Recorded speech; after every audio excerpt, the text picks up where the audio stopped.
Dodgers outfielder Andy Pages might bail the Cubs out of a little bit of embarrassing history. This postseason has been full of deeply impressive performances, up to and including a number of players still going in the World Series. Vladimir Guerrero Jr. is breaking records.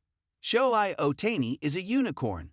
Trey Yesavage is setting rookie marks. It's kind of been a remarkable postseason so far. The sample size is so small, and coming against mostly great pitching, that you hate to beat up on a young outfielder like Andy Pages for having a rough month at the plate. Still, as a Cubs fan, I have to note the performance. Not out of pettiness and hatred for the Dodgers, but instead because of the guy there sitting in second place. Back in 2016, so much was going right for the Chicago Cubs in the postseason.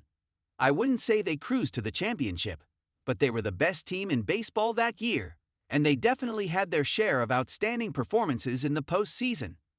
Jason Heyward, who just signed with the Cubs and was coming off by far the worst season of his career, was not one of those outstanding performances.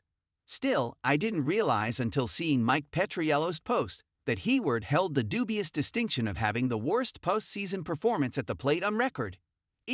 Recently enough to be able to accumulate at least 50 PAs. Oof.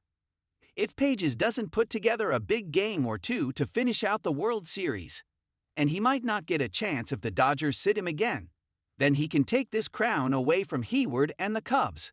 I would thank him for it.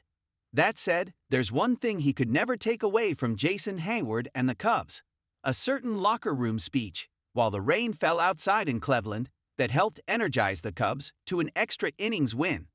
Can we really say Heyward had the worst postseason performance on record when it included that speech?